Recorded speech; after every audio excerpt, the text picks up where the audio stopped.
Bem-vindos ao programa Gestão de Negócios. Hoje estamos com a presença ilustre em nossos estúdios, o professor Antônio Loureiro Gil, autor de diversas obras.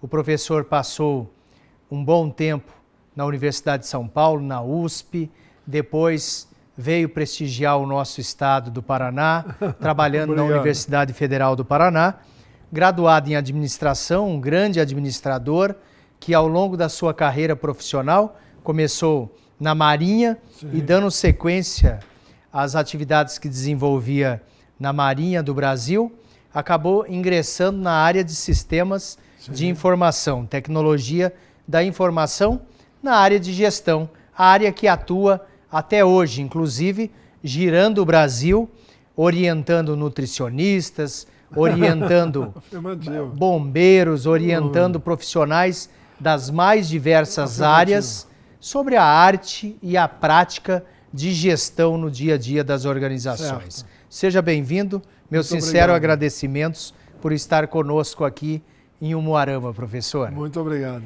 Diante desse cenário atual que estamos vivenciando no Brasil, podemos dizer que é uma falta generalizada de gestão no governo federal? Sim, eu tenho escrito mini-artigos e num dos mini-artigos, que é recente até, eu resolvi discutir o processo decisório, a tomada de decisão e a área governamental. E a minha questão, eu sempre faço uma questão, uma pergunta, e aí discorro sobre aquela pergunta, faço considerações.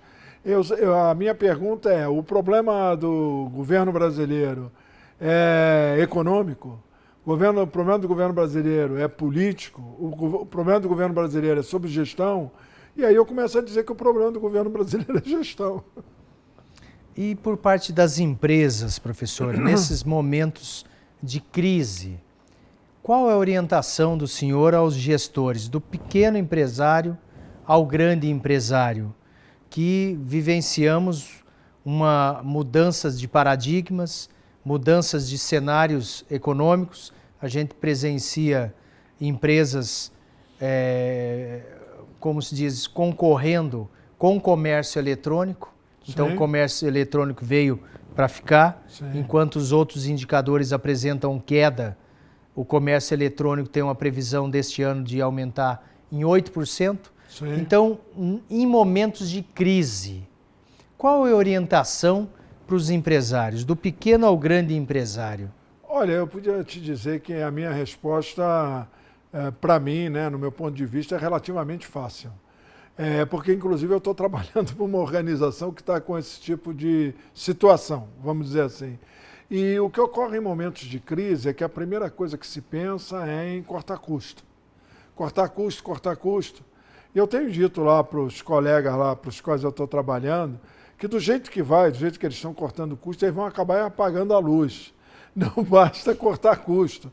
Tem que gerenciar no sentido de melhorar o desempenho e no sentido de reduzir as falhas em termos operacionais, em termos técnico-operacionais.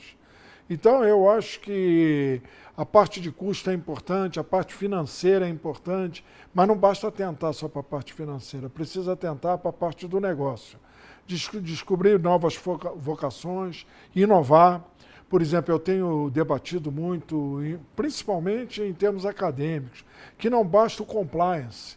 Há um exacerbamento no Brasil de que tudo é compliance, analista de compliance, conformidade.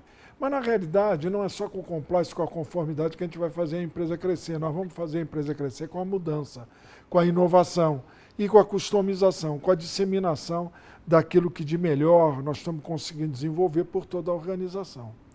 Mesmo em termos competitivos, que a cada ranking é uma nova decepção no Brasil, infelizmente. Em termos competitivos, a gente esbarra no nosso trabalhador, de uma forma geral. Inclusive, fomos matérias da revista britânica, The Economist, Sim. colocando que o trabalhador brasileiro é gloriosamente improdutivo. Então, como trabalhar essa mão de obra que temos aqui no Brasil para sairmos pura e simplesmente de um país exportador de matéria-prima passarmos por um país produtor de valor agregado, porque é o que falta no nosso país. Você de novo me colocou diante de uma questão que eu venho discutindo de maneira, às vezes, até exacerbada, tanto em termos práticos, né, quer dizer, profissionais, trabalhando com organizações, quanto em termos acadêmicos. Eu acho que um dos grandes erros que tem no Brasil é essa situação, eu vou insistir, na conformidade e não dar ênfase ao conceito de inovação. Quando você olha na academia, o que ocorre na academia é que, mesmo em cursos de mestrado, profissionais da área da pesquisa ou da área de metodologia da pesquisa, que quando um profissional, um mestre, um especialista, um profissional de graduação faz o seu trabalho final, ele não aceita que aquele profissional, que aquele acadêmico comente vamos dizer, os levantamentos, as indicações que ele está fazendo no trabalho dele. Porque diz que, já escutei diversas vezes, profissionais da área de metodologia da pesquisa dizer que o colega não tem ainda a competência adequada para poder contestar ou para poder colocar a sua opinião. A minha ideia básica é a seguinte: eu acho que devia começar no ensino, no nível primário, no nível do primeiro ciclo, né? E principalmente no nível do segundo ciclo, ao aluno ser escutado, mas ser escutado de forma positiva. Ele tem que apresentar uma proposta àquilo que ele leu. Ele não pode só demonstrar conhecimento porque aprendeu com os outros. Ele tem que demonstrar conhecimento da sua interpretação daquilo que os outros fizeram. Eu acho que a academia brasileira, os cursos técnicos, os cursos em geral, e olha que eu não quero começar a te citar, olha que, como eu te contei antes, eu passo por muitas faculdades, por muitas universidades. Há uma cultura no nosso país, acadêmica e profissional, restritiva à inovação, restritiva ao conceito de produtividade. Por exemplo, eu tenho dado aula, como você citou, para nutricionista. Estou te falando da situação da semana passada, da semana retrasada.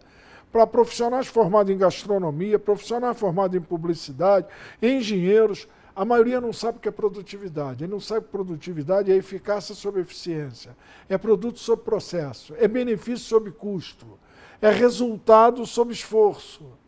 Quando você coloca isso numa questão qualquer na sala de aula, ou faz uma proposição de um estudo de caso aberta, em que a pessoa, em cima desse tipo de conceito, tem que fazer proposições, tem que fazer questões e apresentar qual é a sua visão, eu vou te dizer uma coisa, hein? Mais de 50% não consegue começar. Eu sou obrigado a dar exemplos. Um exemplo que eu citei lá nessa palestra agora que nós tivemos, foi que semana passada um colega, ele tem uma empresa de entrega de pizza. Então a discussão era como melhorar a empresa dele de entrega de pizza. Ele não está em boa situação, porque muita gente deixou de comprar pizza, não está tão fácil assim. Então eu comecei a dizer para ele, olha, você tem que olhar, por exemplo, na hora que te entregou a pizza, a rejeição, se sim ou se não. Qual a causa dessa rejeição? Qual o efeito? O efeito é perda financeira, né? Perda de arrecadação, perda de faturamento. Mas as causas são muitas. As causas podem ser porque o sujeito caiu da motocicleta, porque a motocicleta não tem o pneu em dia, que ela não tem a revisão em dia, que não há nenhum tipo de controle. Aí eu propus que ele criasse uma norma. Eu disse para ele, olha, você tem que trabalhar com controle interno. O controle interno é criar norma. Cria uma norma destacando um dos teus motociclistas que ele tem que fazer, ele é responsável pela revisão das motocicletas. E cria um outro que ele é responsável por controlar mensalmente se esse primeiro fez ou não fez a revisão das motocicletas. Ele ficou olhando para mim. Pô, mas assim, eu disse, mas tem que documentar, você tem que ter algum tipo de norma em termos da operacionalização. Isso vai aumentar a tua eficiência, vai aumentar a tua eficácia e vai aumentar a tua produtividade. Cria indicador. Eu estou trabalhando exatamente com isso, eu estou trabalhando com modelos de gestão que basicamente é o evento organizacional. Que evento você está gerenciando? Não se gerencia tudo, se gerencia focado. Evento tal, evento tal, evento tal. O cara tem que trabalhar com gestão do conhecimento, causa e efeito, Ishikawa, qualidade. Se ele não sabe o que é causa e efeito, o que é o Ishikawa, esquece porque não vai funcionar. Ele tem que trabalhar com os parâmetros da gestão, que é exatamente categorizar ou classificar esses eventos. Esse evento pode ser um evento que tem uma falha, mas esse evento pode ser um evento que precisa melhorar o desempenho. Ele tem que trabalhar com indicadores para mensurar se a decisão que ele adotou em cima daquele efeito minimizou as falhas ou melhorou o desempenho. E ele tem que trabalhar com risco, ele tem que ter meta, saber qual é a métrica padrão que ele quer no amanhã e ele tem que saber se aquela métrica é factível ou não. Um resumo. Olha, eu vou te contar uma coisa, mesmo nos cursos de pós-graduação, nos cursos de MBA, não é fácil explicar isso para as pessoas. Eu pensava que era muito mais fácil. Eu queria avançar para outros aspectos, que era discutir como é que o sujeito toma o risco, como ele não toma o risco, não. Mas só esse modelo, que é o modelo evento, tu gerencia evento, tem que escolher. É engraçado, eles acham que eles gerenciam tudo. Sabe o que acontece? Eles não gerenciam nada. Um conceito que é básico é o conceito de prioridade, hierarquia. Vem cá, o que é mais importante nos eventos? Coloca 3 eventos e diga para mim desses 3 qual que é mais importante, porque que ele é mais importante. Ele não sabe justificar, ele não sabe justificar em cima de causa e em cima de efeito cada um daqueles eventos. Bom, mas como eu vou saber as causas e os efeitos? Você vai apostar, você vai arbitrar. Não sei se eu consigo ser claro. Para entendermos, ao longo dos anos, professores, o que mudou em termos de gestão? O que mudou na administração, nos gestores, em função da tecnologia da informação? E também como trabalhar a inovação dentro das organizações. Muito bom. Essa guerra você colocou para mim em 2 vertentes, né? 2 variáveis. Uma é a tecnologia da informação, tá certo? E outra é a inovação. Entraram outros conceitos nos últimos anos na área da gestão. Um conceito que entrou, que é muito forte, é governança. Fala-se muito em governança, mas quando chega um aspecto crítico da governança, que é a ideia da responsabilidade, muitos fogem. Governança implica em responsabilidade, não implica só em transparência. Quanto mais transparência você tiver, mais responsável você vai ser. E mais está divulgada a tua responsabilidade. Outro conceito que entrou nos últimos anos, principalmente na década de 90, foi qualidade. O sujeito precisa trabalhar o conceito da qualidade dentro da ideia de que ele amanhã tem que ser melhor do que hoje. E isso aí não é fácil. E o terceiro conceito que entrou, que é muito forte, é sustentabilidade. Muita gente acha que sustentabilidade está só na visão do ambiental, do social, mas sustentabilidade também é econômica. Nós estamos vendo o Brasil aí com um problema de sustentabilidade econômica brutal. Está perdendo hoje recursos que são importantes de estarem sendo alocados no dia de hoje para que amanhã o país esteja na frente. O país, nos últimos anos, tem vários economistas, vários colegas dizendo que o país recuou 10 anos. No governo que nós tivemos aí, durante 5 anos, o Brasil não cresceu 1% no PIB na média. Ou seja, ele ficou parado, os outros estão crescendo. Desde que pode ser pouco, pode ser muito. Então, quando a gente está falando em TI, a TI precisa ser melhor utilizada. O que ocorre é que a TI é muito forte, ela deu muita força e deu muito potencial, mas as pessoas não estão sabendo usar. Algo que eu estou defendendo, defendi também aqui na palestra junto com os colegas contadores, é que sistemas integrados de gestão não fazem gestão. Tu tem que ter um sistema de gestão. Sistemas integrados de gestão, eles sintetizam as informações em termos analíticos, mas você precisa ter um modelo de gestão. Então, a TI é muito boa, é muito forte, é indispensável para que a gente consiga melhorar a gestão e para que a gente consiga fazer inovação, mas ela precisa ser utilizada dentro de um modelo adequado. E eu vou insistir com você. Eu acho que o profissional brasileiro tem uma restrição cultural, um viés cultural, acadêmico e profissional de não se arriscar a dizer como ele acha que um processo ou que um produto deve ser, porque ele é frequentemente coibido. Ele frequentemente é induzido a copiar o que é feito no estrangeiro, sem procurar uma adequação, uma aclimatação às condições nacionais.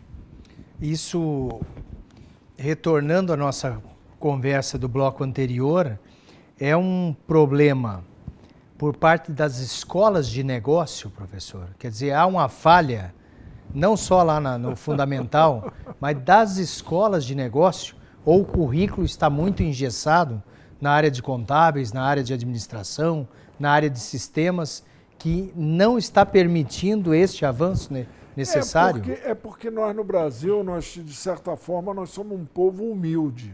profissionalmente falando. E nós temos a tendência de copiar muito o que tem lá fora. Às vezes copiamos bem, adequamos bem, mas algumas vezes copiamos mal. Algumas vezes nós estamos querendo utilizar tecnologias de povos que estão num determinado nível histórico, mais na frente do que o nosso, e evidentemente não consegue atender a grande massa brasileira, não consegue resolver os grandes problemas brasileiros. Por isso eu insisto, é preciso que a academia, mas as empresas também, trabalhem no sentido da inovação, trabalhem no sentido não só da conformidade do compliance, mas trabalhem também no sentido de que o profissional deve ser ouvido. Eu vou te dar um exemplinho, eu não vou te dizer o nome de organização. Eu tenho um colega que está numa grande organização lá em São Paulo, na área de energia, posso dizer isso para você, e ele é analista de compliance. E ele tem discutido comigo que ele fica constrangido como analista de compliance, pura e simplesmente está sempre correndo atrás de punição. E isso está criando uma contra-onda, uma onda contrária à atuação dele.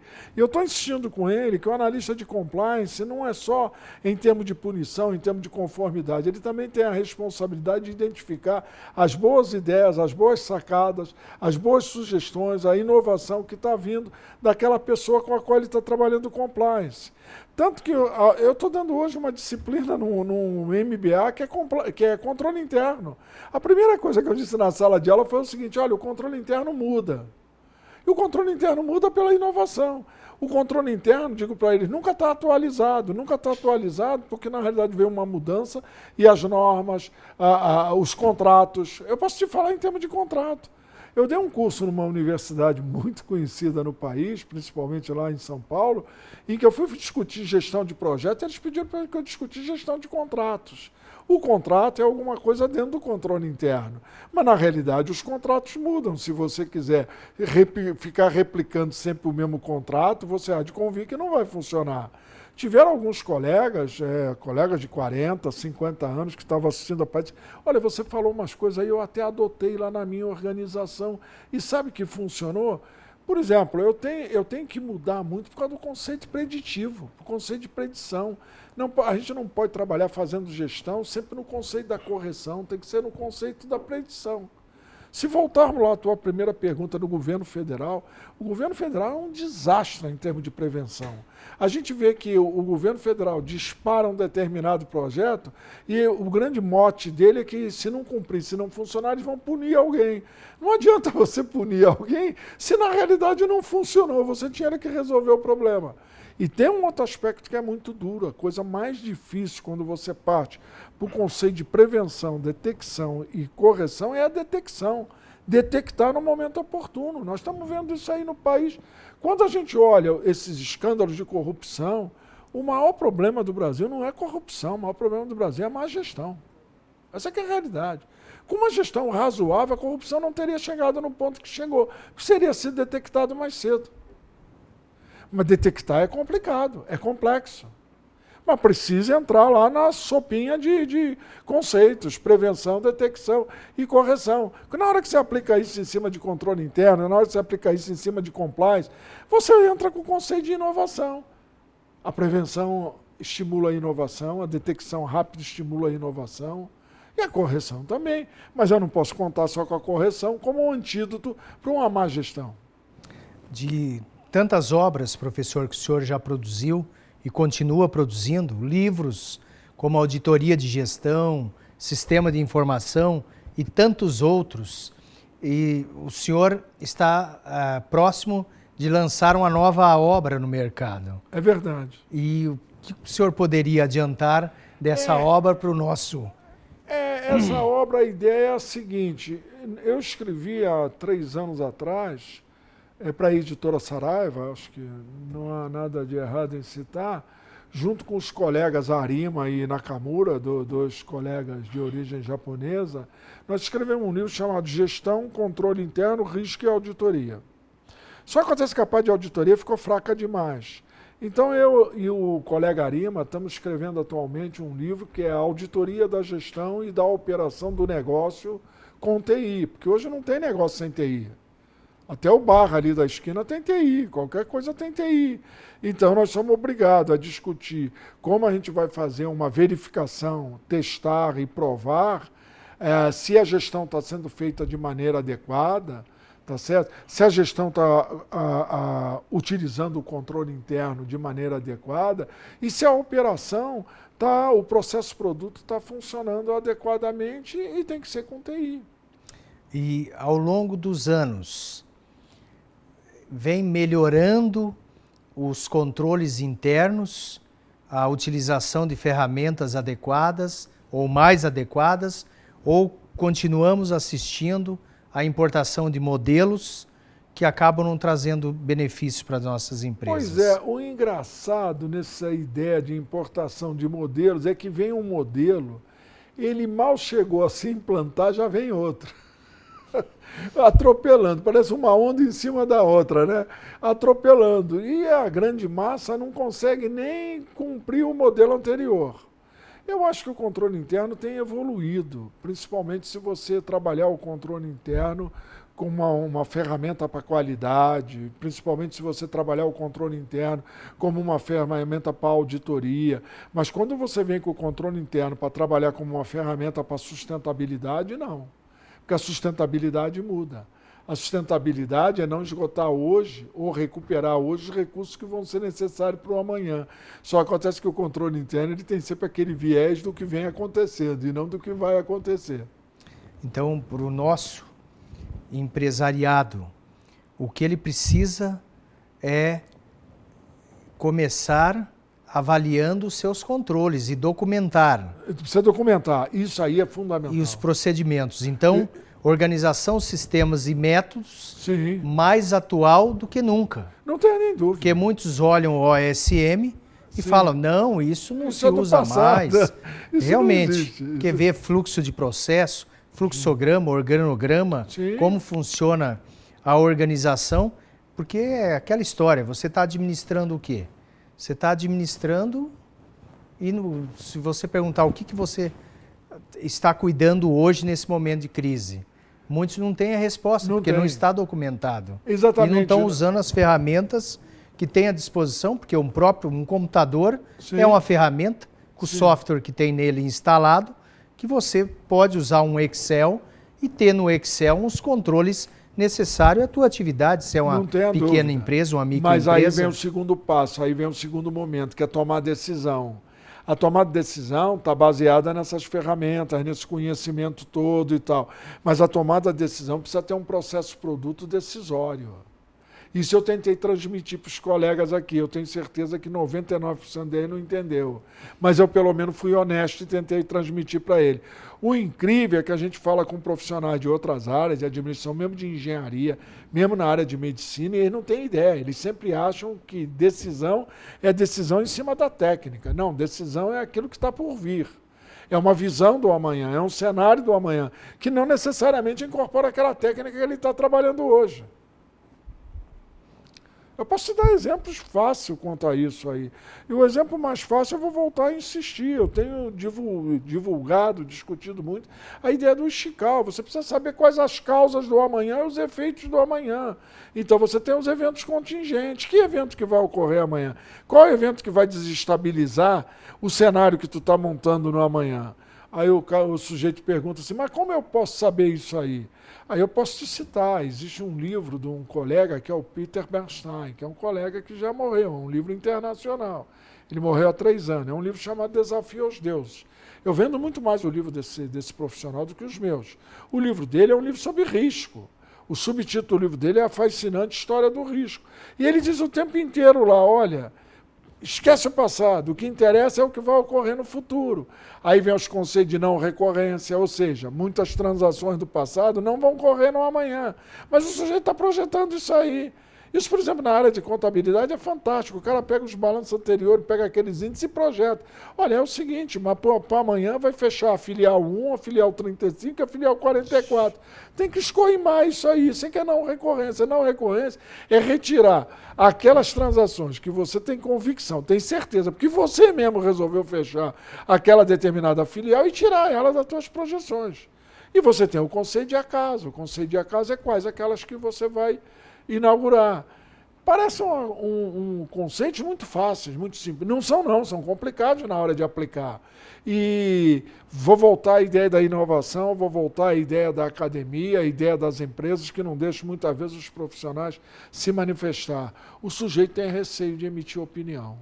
Então não tenha dúvida, professor, que ficaremos no aguardo do próximo livro obrigado, do senhor. Muito obrigado. Vai ser só um privilégio, vem, vai privilégio maior vem. poder recebê-lo aqui, de estar transmitindo aos nossos